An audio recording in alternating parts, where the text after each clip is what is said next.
Hi friends, welcome to JS சமையல். நம்ம சேனல்ல இன்னைக்கு மஷ்ரூம் கிரேவி எப்படி பண்ணுறதுன்னு பார்க்கலாம். இந்த மஷ்ரூம் கிரேவி பண்ணுறதுக்காக நான் இன்னைக்கு வந்து ஒரு பேக்கெட் அளவுக்கு மஷ்ரூம் எடுத்திருக்கேன். இது வந்து நல்லா சுத்தம் பண்ணி தண்ணியில் அலசிட்டு இந்த மாதிரி கொஞ்சம் பெருசு பெருசாக கட் பண்ணி எடுத்துக்கோங்க. இது அப்படியே இருக்கட்டும். இப்போ வந்து நான் மீடியம் சைஸில் 3 வெங்காயம் எடுத்திருக்கேன். இதை வந்து நல்லா மெல்லிசாக கட் பண்ணி எடுத்துக்கலாம். கட் பண்ணுறதுக்கு பதிலாக நீங்கள் இந்த மாதிரி உருளைக்கிழங்கு சிப்ஸ் துருவி வச்சு துருவினீங்கன்னா உங்களுக்கு வெங்காயம் வந்து ஈஸியாக கட் பண்ண முடியும். நடுவில் இருக்கிற அந்த காம்பு எடுத்துட்டு இந்த மாதிரி துருவினீங்கன்னா வெங்காயம் வந்து ஈஸியாக இருக்கும் கட் பண்ணுறதுக்கு. ஒரு நிமிஷத்துலேயே நீங்கள் கட் பண்ணி முடிச்சிடலாம். அதே மாதிரி நல்லா மெல்லிசாக எல்லாம் ஒரே சைஸில் இருக்கும் வெங்காயமும். பாருங்கள் எவ்வளோ மெல்லிசாக இருக்குன்னு. எல்லாமே கட் பண்ணி எடுத்தாச்சு.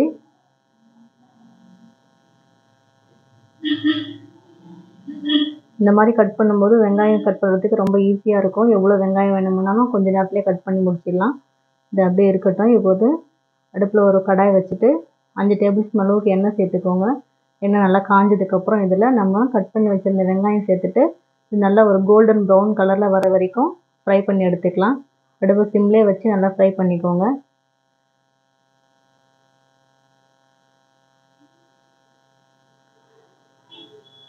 அப்பப்போ லைட்டாக கலந்து விட்டுக்கோங்க. கலந்துட்டு இந்த மாதிரி நல்லா கோல்டன் ப்ரௌன் கலரில் வர வரைக்கும் நல்லா ரோஸ்ட் பண்ணி ஒரு தட்டில் மாற்றி வச்சுக்கோங்க.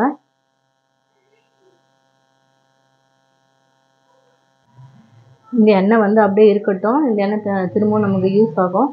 இப்போது இந்த வெங்காயம் நல்லா ஆறுனதுக்கப்புறமா மிக்ஸி ஜாரில் மாற்றி அரைச்சிக்கலாம். இப்போது மிக்ஸி ஜாரில் 2 பச்சை மிளகா, 1 இன்ச் அளவுக்கு இஞ்சி இந்த மாதிரி கட் பண்ணி சேர்த்துக்கோங்க. ஒரு 5-6 பல் பூண்டு இந்த மாதிரி கட் பண்ணிவிட்டு சேர்த்துக்கலாம். சேர்த்துட்டு இது வந்து கொரகொரப்பாக அரைச்சி எடுத்துக்கலாம். ரொம்ப சாஃப்டாக இல்லாமல் கொஞ்சம் கொரகொரப்பாக இந்த மாதிரி அரைச்சி எடுத்துக்கோங்க. இது அப்படியே இருக்கட்டும். இப்போ அதே மிக்ஸி ஜாரில் நம்ம பொரிச்சு வச்சுருந்த வெங்காயம் சேர்த்துட்டு தண்ணி எதுவும் சேர்க்காம இந்த மாதிரி பொடி பண்ணி எடுத்துக்கோங்க. ரொம்ப சாஃப்டாக இந்த மாதிரி பொடி பண்ணி எடுத்து வச்சுக்கோங்க. இதுவும் அப்படியே இருக்கட்டும். இப்போது நம்ம க்ளீன் பண்ணி வச்சுருந்த மஷ்ரூம் கூட 5 டேபிள் ஸ்பூன் அளவுக்கு நல்லா கெட்டியான தயிர் சேர்த்துக்கோங்க. தயிர் வந்து ரொம்ப புளிச்சிருக்கக்கூடாது. அது கூடவே நம்ம அரைச்சி வச்சுருந்த பச்சை மிளகா, இஞ்சி, பூண்டு, வெங்காயம் எல்லாத்தையும் சேர்த்துக்கலாம். அது கூட 1/4 டீஸ்பூன் மஞ்சள்தூள், 1 டீஸ்பூன் வந்து வறுத்தரைச்ச சோம்புத்தூள், 1 teaspoon garam masala, 1 teaspoon chicken masala, இந்த மஷ்ரூமுக்கு தேவையான அளவுக்கு உப்பு எல்லாத்தையும் சேர்த்துட்டு இது கூட கொஞ்சமாக கொத்தமல்லியும் சேர்த்து நல்லா கலந்து வச்சுக்கோங்க. இது எல்லாத்தையும் ஒன்றும் சேர்ந்து நல்லா கலந்து வர மாதிரி மிக்ஸ் பண்ணிவிட்டு இது ஒரு 10 நிமிஷம் நல்லா ஊற வச்சு எடுத்துக்கலாம்.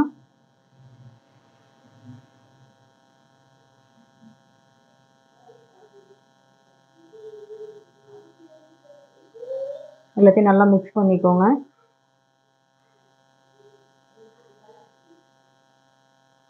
இது ஒரு 10 நிமிஷம் அப்படியே இருக்கட்டும். இப்போ வந்து நம்ம ஏற்கனவே வெங்காயம் பொரிச்ச எண்ணெயிலேயே சின்னதாக ஒரு பிரிஞ்சி இலை, ஒரு ஏலக்காய், ஒரு துண்டு பட்டை, ஒரு ஸ்டார் பூ, 4 லவங்கம் சேர்த்துக்கலாம். சேர்த்துட்டு இது எல்லாத்தையும் லைட்டாக கலந்து விடுங்க.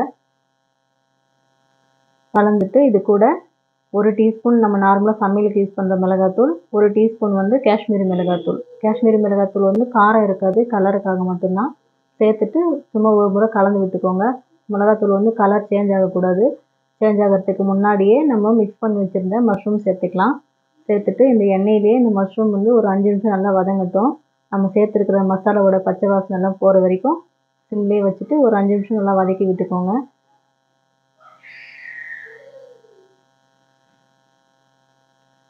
நல்லா வதக்கி விட்டுட்டு இதில் ஒரு 1/2 டம்ளர் அளவுக்கு மட்டும் தண்ணி சேர்த்தா போதும். மஷ்ரூம் வந்து வதங்கும் போது தண்ணி விடும்.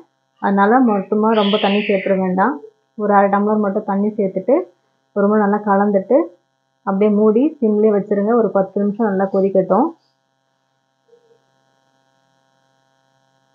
ஒரு 10 நிமிஷம் இருக்கட்டும். இப்போ வந்து 10 நிமிஷம் ஆயிடுச்சு. மசாலாலாம் நல்லா கொதித்து எண்ணெய் பிரிஞ்சு வந்திருக்கு.